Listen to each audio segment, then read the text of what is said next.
This is Think Out Loud on OPB. I'm Dave Miller. Do you trust me? Should I trust you? Should any of us trust the AI agents that we increasingly have to interact with or perhaps work with?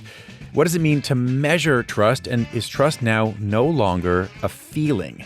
These are some of the big questions that Kaye has been wrestling with. Kaye is a Portland-based independent journalist who spent the last year or so researching and interviewing experts about trust in the age of AI. That work has culminated in Trust Control, a new 7-part podcast series. Kaye joins us now to talk about it. Welcome back to Think Out Loud. Thanks so much, Dave. Why did you want to spend a year focused on these questions of trust? If you asked me a year ago why I would spend a year doing this, I'd probably be like, what, really? This was part of a fellowship, an Oregon State University fellowship that was also done in conjunction with Oregon Humanities. And the overarching theme of the fellowship that I applied for to, do this work is trust in the age of generative AI. And, all the people who were awarded with the fellowship, we all came at it with different ideas. And my idea was, well, I know from some separate work that I do, separate research work that I do, that this idea of scoring trustworthiness of media, especially in relation to AI and AI slop and all the problems we have with disinformation, was happening. And I thought trust scores, it kind of disturbed me. It seemed like I wanted to learn more about it. And I said, okay, here's this fellowship. It's about trust in the age of generative AI. I'm going to dig into this idea of scoring and measuring trust and learn about it. And it, became this kind of a saga, How do you define trust? At this point, do you have a working definition of it? I think the whole time I was doing this work, I kept asking myself, why don't I have a more solid description or personal definition? And I did grapple with that. Toward the end of the podcast, I talk about how I don't really have a personal definition. But when I think about trust, I think about my grandmother teaching me how to make bread, and about her showing me how she measures the temperature of the water that you need to use when you're getting your yeast ready To make sure that it's warm enough. Yeah, It's a very striking image and sort of personal working definition that you come up with, because it is physical. You actually, theoretically, you could get a thermometer and you could say, okay, 82 degrees is right, 105 degrees is right, 50 degrees is right. So it is measurable, but you're not measuring it. It's a human, physical, messy thing that was taught to you by someone you love. None of which is true about algorithmic models. And, right. and all of which is very different from the way trust is now scored or measured by machines that have a lot of bearing on our lives. Yes. What are some of the ways that the trust is currently being scored that are actually affecting us right now? Yeah, well, one way that we're seeing that was kind of the impetus for this whole project is the idea of using computational cryptographic approaches to measuring and scoring the trustworthiness of digital images, digital videos, how do these things originate? Can we trust where they come from? Can we trust whether or not this photo that's in a news article is legit? All those sorts of questions. That's one way. We're seeing it in relation to measuring how and whether people, sometimes in a work situation, how and whether they trust in the automated or AI equipment or software that they have to use. I in the podcast, I talk about a couple specific examples of that too. One of the phrases that you encountered over and over, sometimes said by humans, sometimes said by non-humans, is that trust is no longer a feeling. Who in general is saying this, and what in general do they mean? the people in general, when I've seen it or heard it, tend to be in the business consulting world, sort of people would think of like McKinsey and Co., company like that, right? Or think of somebody who is an executive at a tech company that does cybersecurity. That's where I saw it or heard it popping up. And what do they mean?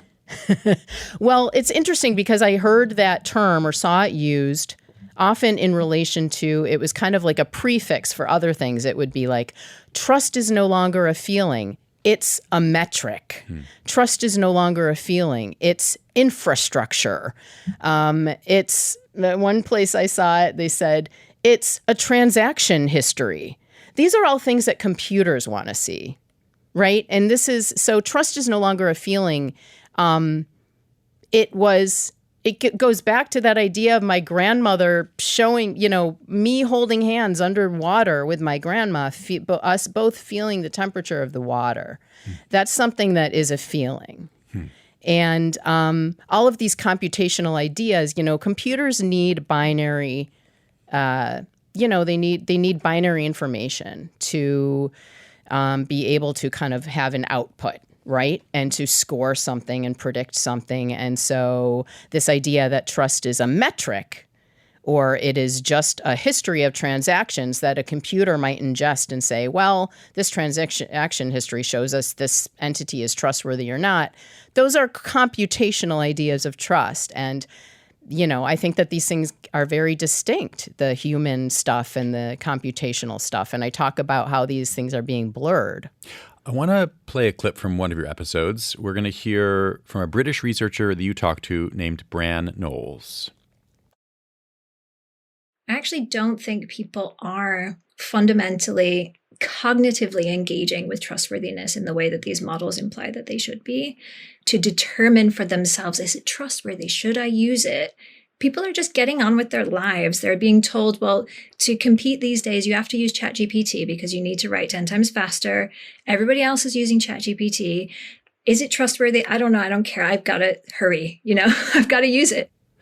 What does it mean to focus then on questions of trust if in many cases these days we are not opting in, we're not voluntarily choosing to use tools, but we're somehow coerced into it? Yeah. Well, one of the things that Dr. Knowles was talking about there and that we talk about in that episode and other episodes is kind of getting closer to this, the idea that governments and regulators are going to start asking for this stuff. They're going to start saying, well, is this trustworthy? Is this system trustworthy? How do we measure whether or not it's trustworthy? Governments need to do that. If I'm just, she was talking about how we're forced to use these things very often. At work, we might be forced to use a piece of software or an automated, tool of some kind that, or I might have to, my boss might say, hey, we're using all these AI agents now. We're spending good money on it. I want you to make sure that you're delegating work to that AI agent. It doesn't really matter if I trust it or how my trust in it is measured. If I'm compelled to use it, it's kind of like a moot point almost.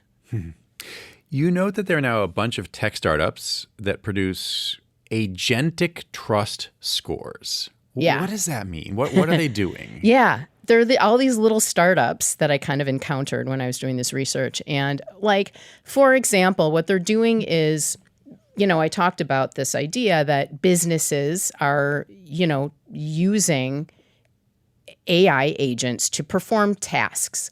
Like they might be using an AI agent that is a procurement agent, and it's going out and it's trying to procure widgets from different, suppliers.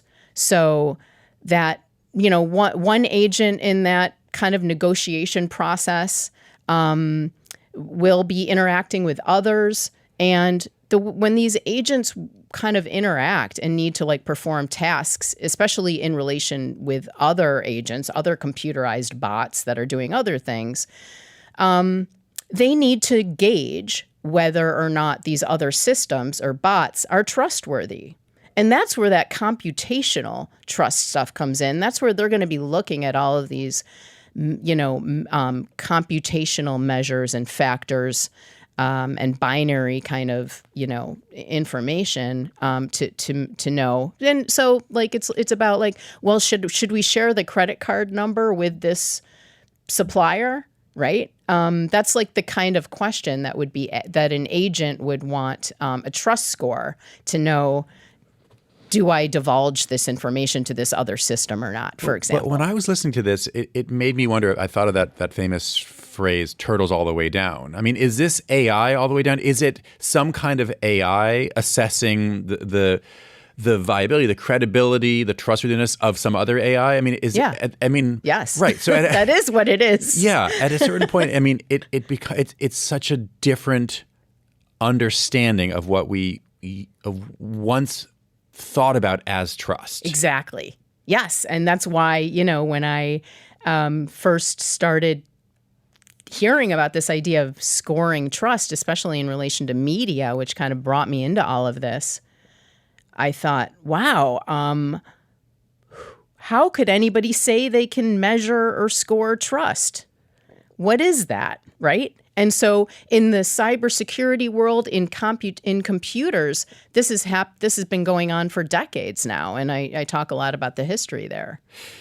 There's another version of this, not scoring the trustworthiness of AI, but various algorithms, various bots or agents scoring human trustworthiness. Credit card scores, as a version of that's been around for a while. Hiring decisions now increasingly mediated by AI. War targeting, is this a good human to kill with this bomb, right? Oh, right. All things that you get into. Yeah. How do you feel about this version of trust computation?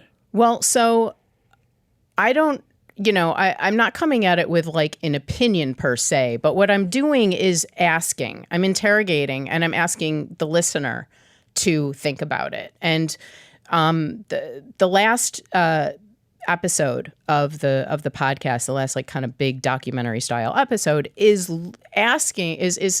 talking about this idea of, especially in the workplace, or maybe you're a soldier on the field and you are in interacting with some sort of a computerized system, and you have to know, well, in these kinds of scenarios, especially at work, we are going to be forced to prove whether we're trustworthy according to some of the same metrics and measures that are used for computers and bots. And so that's some of the blurred lines that I'm talking about in the podcast, that it's not like I'm saying this is bad or good. It's just, wow.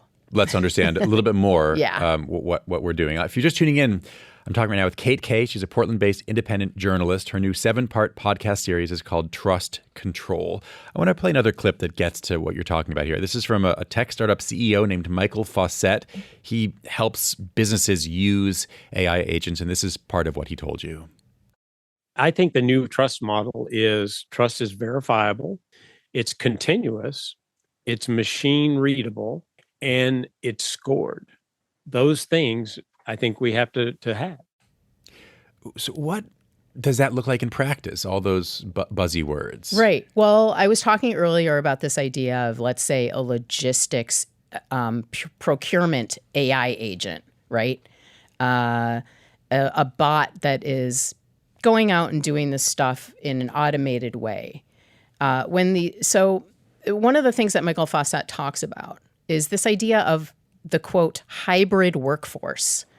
And this idea that it's not going to be, and even today, he purports and others purport that some companies are thinking of AI agents that they're using to perform tasks as employees, as workers. They're not just thinking about them as a piece of software. They're literally thinking about them as employees. This puts human beings in the same context as a machine that, more and more, because we're in this environment where we have so much risk because of, we hear about all these crazy, data breaches and like AI agents gone rogue and all of these problems that are already happening. We're talking about humans kind of being in the same, having to interact with the same systems, right? That a bot might. And so the humans might be, their trustworthiness might be determined according to the same exact factors that you would require of a bot or an AI agent. That's what he was talking about. I want to go back to the trust in media piece that you mentioned earlier. It's one of the reasons you started looking into this. And this idea that there could now be some kind of digital validation of the authenticity of content, photos or videos or text. Yeah. You do point out that there are all kinds of potential problems with this in practice. What are some of the big problems? Well, in an episode that I focused on this particular approach, I highlight a really great story about a photographer who used this method, this technical method that employs cryptographic signing of information. What it does is it basically attaches information about the origin and the changes that might be made to a piece of media, to that image. She talks about these really beautiful tintype photos that she used the old tintype analog process to produce. Then she digitized them. And when she, turned them into a digital image, she added this computational trust signal information into it, right? And there were some problems down the road with the way that method actually works when the images were floating through the internet. All different types of systems are at play when images are uploaded or shared into different social media platforms or whatever. And what happened was that her photos were deemed by this technical method to be invalid. And her concern was that people would see that, this kind of computational idea of, is this trustworthy or not, would see that as meaning that that those tintype photos were not real, that they were AI generated. That's what her worry was. They weren't. Nothing changed about the photos. Nothing changed about the original photos. Nothing changed about the digitized versions. What changed was the technical measurement approach, like the technical decisions and the design of that measurement approach is really what changed. In the big picture here, as deepfakes and generative AI get more sophisticated, I think it's already now, or it's going to be truly impossible for some of us to know what's real and what's not. And maybe even more importantly, we won't know. So whether it's something that's trustworthy or not, trust may on some deep level start to be or continue to be eroded. What do you think that's going to do to our in-person interactions? I don't know, but I worry about it. Or I sort of I couldn't help doing this research and thinking about, man, is there like a day in 5, 10, 20 years when there are so many computational kind of like appendages that we as humans have or rely on, where we encounter another human and we start to require a computational trust measurement to know whether or not we should talk to them or whether or not we should share information with them or whatever, that's right? That's darker than I was. I thought you were going to say that we'll privilege human interaction because it'll be the last realm that's unmediated and yes, sort of trustworthy, or at least trustworthy in the way that we could once imagine. Yeah. Yours is darker, but also, who knows, maybe possible. I think they work at the same. I think they're not mutually exclusive. Kate, it was a pleasure talking to you. Thank you very much. Thanks. Kate Kaye is a Portland-based independent journalist, now the host and researcher and creator of a new podcast. It's called Trust Control.